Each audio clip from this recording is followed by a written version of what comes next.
छोटा सा देश जापान दुनिया की सबसे डेवलप और तीसरी सबसे बड़ी इकोनॉमी वाला देश है, जहाँ पर 90 से 100 साल के लोग आम लोगों की तरह सड़कों पर नजर आते हैं। ना के बराबर pollution, zero crime rate, high quality education और बेहतरीन स्टैंडर्ड ऑफ लाइफस्टाइल, हर किसी की नज़र में जापान बेस्ट कंट्री मानी जाती है। लेकिन इन सभी ग्रोथ के पीछे बहुत ही भयानक सच हमसे छिपाया जा रहा है, जिसके बारे में बेहद कम लोग ही बात करते हैं। आज की इस वीडियो में हम जापान की इसी डार्क रियलिटी के बारे में बात करेंगे। एक बार फिर से स्वागत है आप सभी का हमारे चैनल जिज्ञान में। 1990 में जब जापान तरक्की कर रहा था तो ये माने जाने लगा था कि जापान जल्द ही अमेरिका को पीछे छोड़ देगा।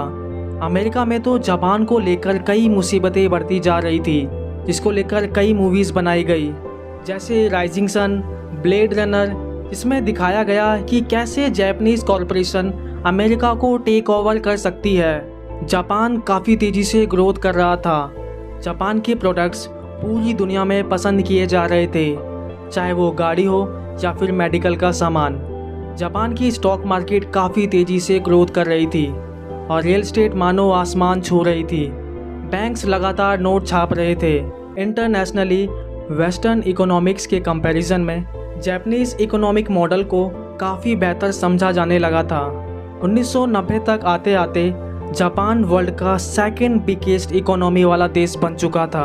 1991 में जापान के साथ कुछ ऐसा हुआ जो बेहद अनएक्सपेक्टेड था।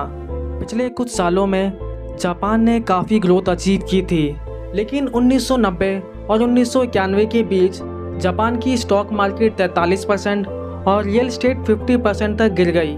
जापानीज मार्केट इतनी बुरी तरह क्रैश हुई कि कोई भी अब यहाँ इन्वेस्ट करना नहीं चाहता था।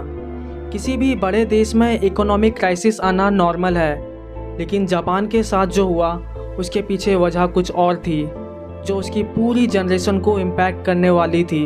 ये इंसिडेंट जानने के लिए हमें जापान के जॉब कल्चर को समझना पड़ेगा। सुसोकू काटसुरु नाम का एक जॉब सर्चिंग प्रोसेस होता है, जिसे हर यूनिवर्सिटी ग्रेजुएट को फॉलो करना होता है। कॉर्पोरेट कंपनी सिर्फ फ्रेश ग्रेजुएट को हायर करती है। सुसोनकियो पॉलिसी के अकॉर्डिंग इस प्रोसेस को क्लियर करने वाले हर कैंडिडेट को लाइफ टाइम जॉब अपॉर्चुनिटी मिलती है। जापान में जो भी कंपनी आपको हायर करती है, आपको पूरी ज़िंदगी उसी कंपनी के साथ काम करना होगा।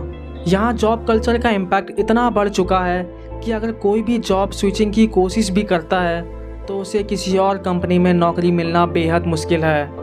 इस जॉब को लेकर सिक्योरिटी तो मिलती है, लेकिन पूरी ज़िंदगी एक ही कंपनी के लिए काम करना आसान नहीं है। अगर कोई कैंडिडेट इस प्रोसेस में फेल हो जाता है तो उसे फिर कभी जॉब नहीं मिलेगी।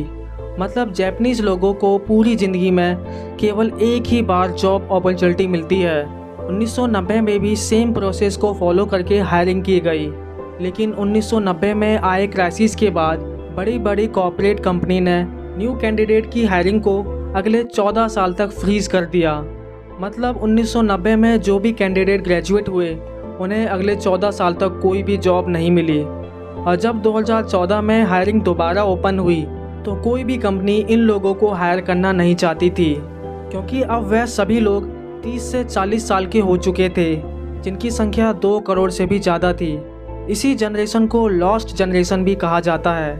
ये लोग जिन्हें कोई जॉब नहीं मिली आज भी अपने पेरेंट्स के पैसों पर गुजारा करने को मजबूर हैं, और इनमें से काफ़ी लोग तो खुद को सोसाइटी से कट कर चुके हैं, जिन्हें हिकोकोमोरी भी कहा जाता है। दूसरी प्रॉब्लम जापान के साथ ये हुई कि यहाँ के लोगों की एज दूसरे देश के मुकाबले काफ़ी ज़्यादा है।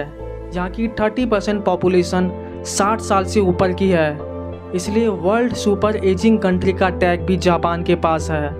सुपर एजिंग पॉपुलेशन होने का सबसे बड़ा रीज़न था वो लॉस्ट जनरेशन, जिन्होंने फाइनेंशियल प्रॉब्लम के चलते कभी शादी ही नहीं की, और जो न्यू जनरेशन इन 2 करोड़ लोगों के थ्रू इस वर्ल्ड में आनी थी वो दुनिया में आ ही नहीं सकी। सोसाइटी पर भी इसका बहुत बड़ा इम्पैक्ट पड़ा, क्योंकि इन लोगों को जॉब्स मिलनी चाहिए थी, और इनके थ्रू जो ग्रोथ जो इन्वेस्टमेंट कंट्री में आ सकता था वह कभी आ ही नहीं पाया।